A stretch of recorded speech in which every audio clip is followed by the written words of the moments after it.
చూస్ country delight, live better. ఇప్పుడే country delight app ని download చేసుకోండి. వాగర్థవివ సంపృక్తౌ వాగర్థ ప్రతిపత్తయే జగతః పితరౌ వందే పార్వతీ పరమేశ్వరౌ. ఆదిత్యాయ చ సోమాయ మంగళాయ బుధాయ చ గురుశుక్ర శనిభ్యశ్చ రాహవే కేతవే నమః.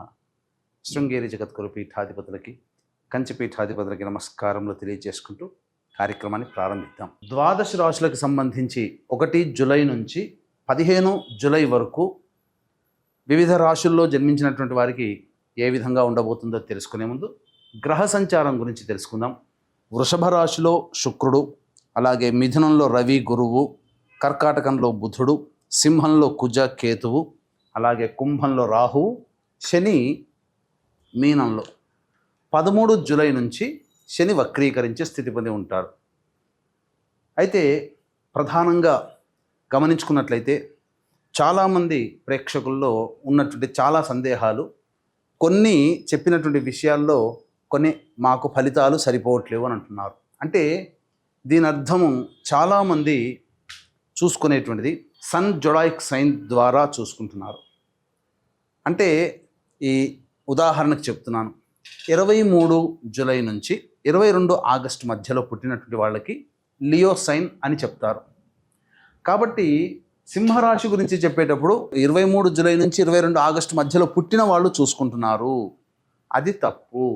మీరు జన్మించినటువంటి జన్మ తేదీని అనుసరించి ఒక నక్షత్రము, ఆ నక్షత్రాన్ని అనుసరించి రాశి ఉంటుంది, ఆ రాశి ప్రకారమే మీరు చూసుకోవాలి. ఇది సరైనటువంటి విధానము. కొంతమంది నామ నక్షత్రం చూసుకుంటున్నారు. ఉదాహరణకి శ్రీనివాస్ అని చెప్పి అనుకున్నాం అనుకోండి, చాలామంది సి అనే అక్షరం ఈ శతభిష నక్షత్రంలో ఉంటుంది కాబట్టి కుంభరాశికి చూసుకుంటున్నారు, తులారాశికి చూసుకోవాలి. కృష్ణవేణి అన్నప్పుడు మిథున రాశి చూసుకుంటున్నారు, అది కూడా తులారాశి, అలా చూసుకోవాలి. కాబట్టి మనం అనేక విధాలుగా ఈ శాస్త్ర ప్రకారము మనకు ముందుకు వెళ్ళినట్లయితే తప్పకుండా ఆ ఫలితాలు అనేటువంటివి మనకు సరిపోతాయని చెప్పవచ్చు. ఇక ఆలస్యం చేయకుండా వివిధ రాశుల వారికి ఈ 1 జూలై నుంచి 15 జూలై వరకు ఏ విధంగా ఉండబోతుంది, ఆదాయ వ్యయాలు, ఖర్చులు, అలాగే పరిస్థితుల అనుకూలత, ఇవన్నీ కూడా క్లుప్తంగా మనం తెలియజేసుకునే ప్రయత్నం చేద్దాం. ద్వాదశ రాశులలో భాగంగా 3వదైనటువంటి మిథున రాశిలో జన్మించినటువంటి వారికి 1 జూలై నుంచి 15 జూలై వరకు ఏ విధంగా ఉండబోతుందో తెలుసుకునే ప్రయత్నం చేద్దాం. ప్రధానంగా ఈ శుక్రగ్రహ సంచార ప్రభావము మిథున రాశి వారికి అనుకూలంగా ఉండడం, కోల్పోయినటువంటి దాంపత్య సౌఖ్యము లేదా వ్యాపార భాగస్వామ్య సౌఖ్యము అన్నీ కూడాను కొనగూరుతాయి.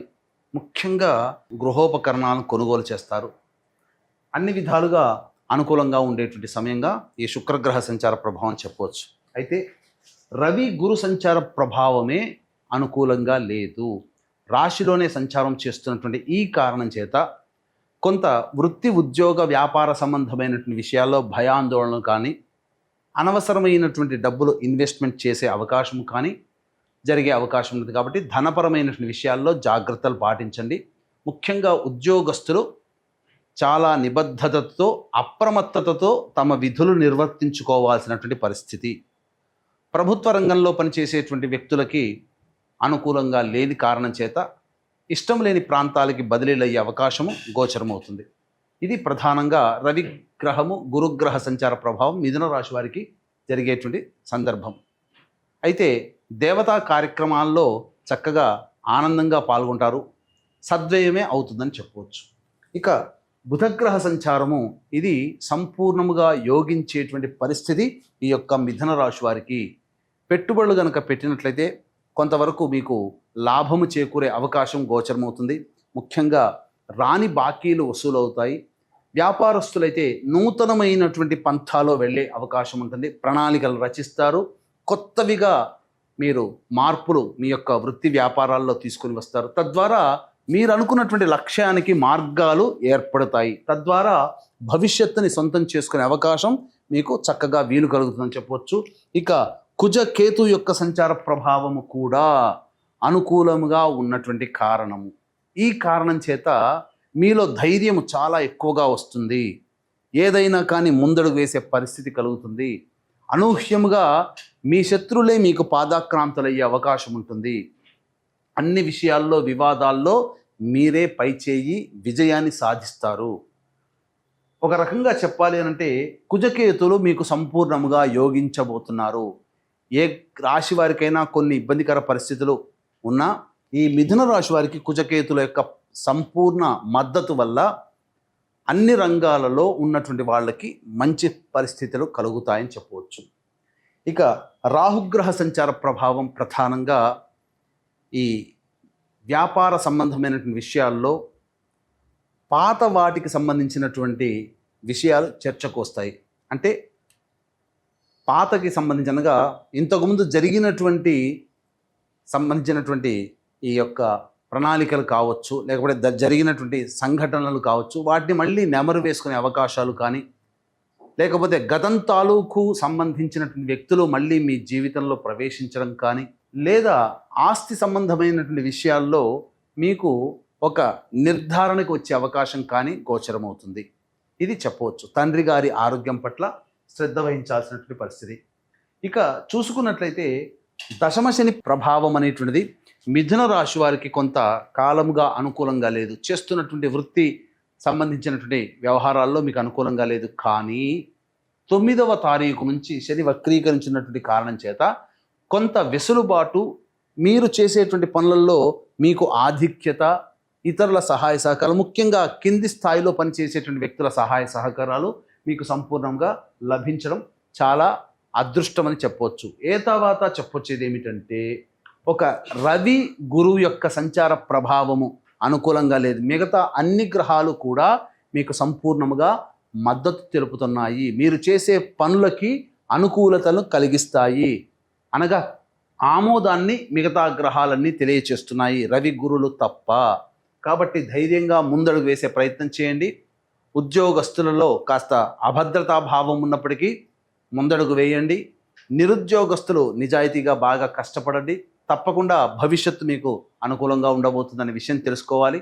ఇక తర్వాత చూసుకున్నట్లయితే ఈ యొక్క రాశిలో జన్మించినటువంటి వివాహం కాని అబ్బాయిలకి అమ్మాయిలకి వివాహ సంబంధాలు కుదిరే అవకాశము గోచరమవుతుంది. సంతానం కోసం ఎదురు చూసేటువంటి వ్యక్తులకి సంతాన ప్రాప్తి కలిగే అవకాశం కూడా గోచరమవుతుంది. విదేశీయానము, విదేశీ విద్యకు సంబంధించి చే ప్రయత్నాలు అన్నీ కూడా అనుకూలిస్తాయి. వీసాలు కూడా మీకు వచ్చే అవకాశం ఉంటుంది. అన్ని విధాలుగా ఆనందదాయకంగా మీ యొక్క జీవితాన్ని 1 జూలై నుంచి 15 జూలై వరకు ఈ యొక్క మిథున రాశిలో జన్మించినటువంటి వ్యక్తులు పొందుతారని చెప్పవచ్చు. ఇక వీక్షించేటువంటి ప్రేక్షకులకి గమనిక, ఈ జూలై 5వ తారీఖు రోజున వారాహి నవరాత్రుల సందర్భంగా దశమి తిథి స్వాతి నక్షత్రము కలిసినటువంటి అద్భుతమైనటువంటి యోగమాలిక రోజున సాయంకాలం 7 గంటలకి ఈ కార్యక్రమం ప్రారంభమవుతుంది. 9 వారాహి దేవతల యొక్క హోమాది కార్యక్రమాలు. ఈ కార్యక్రమంలో పాల్గొనడం ద్వారా మీ జాతకరీత్యా కలిగే విద్య, వివాహం, ఉద్యోగం, దాంపత్యం, అనారోగ్యం, కోర్టు సమస్యలు, శత్రు సమస్యలు, గృహపరమైనటువంటి సమస్యలు తీరుతాయి. 9 వారాహి దేవతల హోమాలతో పాటు మేష, మిథున, కర్కాటక, సింహ, కన్య, వృశ్చిక, ధనుస్సు, కుంభ, మీన రాశుల్లో జన్మించినటువంటి వారికి శనిదోష నివారణ హోమాలు కూడా సశాస్త్రీయంగా జరిపించడం జరుగుతుంది. సాయంత్రం 5 గంటల లోపల మీ గోత్రనామాలు నమోదు చేసుకోవచ్చు. ఆ రోజు 5వ తారీఖు రోజున ఈ కార్యక్రమంలో పాల్గొన్నటువంటి వారికి శక్తిపాతము చేయబడినటువంటి శంకరుంగలి మాలని అందివ్వడం జరుగుతుంది. ఇక 1 నుంచి 15 జూలై వరకు రోజువారీ కార్యక్రమాల్లో ఆదాయము, వ్యయము ఏ విధంగా ఉండబోతుందో తెలుసుకునే ప్రయత్నం చేద్దాం. 1వ తారీఖు రోజున ఈ మిథున రాశి వారికి ఇతరుల సహాయ సహకారాలు అందడం ద్వారా మంచి పరిస్థితులు కలుగుతాయి. రాని బాకీలు వసూలవుతాయి. ముఖ్యంగా ధనపరమైనటువంటి సమస్యలు తీరుతాయి. 2-3 తారీఖుల్లో వాహనాన్ని నడిపేటప్పుడు జాగ్రత్తలు పాటించాలి. తల్లిగారి ఆరోగ్యం పట్ల శ్రద్ధ వహించాల్సినటువంటి పరిస్థితి. మానసికమైనటువంటి ఆందోళన ఉంటుంది. చికాకుతో జీవితం ఉంటుందని చెప్పవచ్చు. ఏ పని చేయాలన్నా ఆందోళనగా ఉంటుంది. సంతృప్తి లేని జీవితాన్ని గడుపుతారు. 4, 5, 6 తేదీల్లో మీ ఆరోగ్యం పట్ల శ్రద్ధ వహించాల్సినటువంటి పరిస్థితి. మరీ ముఖ్యంగా ఇక్కడ అనాలోచనమైనటువంటి నిర్ణయాలే తీసుకుంటారు. కాబట్టి నిర్ణయం తీసుకునేటప్పుడు జాగ్రత్తలు పాటించండి. ఏ పని చేయాలన్న ఆసక్తి ఉండదు, బద్ధకం ఉంటుంది. ప్రతిదీ కూడా వృధా కాలయాపన జరుగుతుంది. వాయిదా వేసుకునే అలవాటే ఈ 4, 5, 6 తేదీల్లో ఉంటుందని చెప్పవచ్చు. ఇక 7, 8, 9, 10, 11 ఈ తేదీలలో మీకు అన్ని విధాలుగా అనుకూలంగా ఉండేటువంటి సమయము. మరీ ముఖ్యంగా రాని బాకీలు వసూలు అవ్వడము, అంతేకాకుండా ఈ సంబంధించినటువంటి అనగా గమనించుకున్నట్లయితే ఖర్చులకి మించిన ఆదాయం లభించడం ద్వారా మీకున్నటువంటి సమస్యలన్నీ కూడా తొలగించుకుంటారు. విందులు వినోదాల్లో సంతోషంగా పాల్గొంటారు. నూతన వ్యక్తులను కూడా కలుసుకుంటారని చెప్పవచ్చు. 12, 13 తేదీల్లో మాత్రం మానసికమైనటువంటి ప్రశాంతత లోపిస్తుంది. ఏ పని చేయాలన్న ఆసక్తి ఉండదు. ఏదో ఒక విచారంగా ఉండాల్సినటువంటి పరిస్థితి, ఒక మనసు ప్రశాంతంగా ఉండదు. నిర్ణయం తీసుకోలేకపోతారు. 14, 15 తేదీల్లో సంతానం మూలకంగా ఖర్చులు, సమస్యలు, సంతానంతో విభేదాలు పెరిగే అవకాశం గోచరమవుతుంది. కాబట్టి జాగ్రత్తలు పాటించండి. సంతానంతో లౌక్యంగా వ్యవహరించండి. పాత సంబంధించినటువంటి విషయాల్లో మళ్ళీ మీరు చర్చకు వస్తాయి. గతించినటువంటి విషయాల్ని మళ్ళీ ఒకసారి గుర్తు తెచ్చుకొని దానికి సంబంధించినటువంటి ప్రణాళికలు రూపొందించుకుంటారు. లేదా జరిగినటువంటి విషయాలు మళ్ళీ ముందుకు సాగడానికి ప్రణాళికలు రూపొందించుకుంటారు. అలాగే ఆస్తి సంబంధమైనటువంటి విషయాల్లో మీరు ముందడుగు వేస్తారని చెప్పవచ్చు. ఏతావాత చెప్పొచ్చేది ఏమిటంటే మిశ్రమం కంటే అధికమైనటువంటి శుభ ఫలితాలు ఈ మిథున రాశిలో జన్మించినటువంటి వారికి గోచరమవుతుంది. కాబట్టి ఆనందంగా ఉంటారు.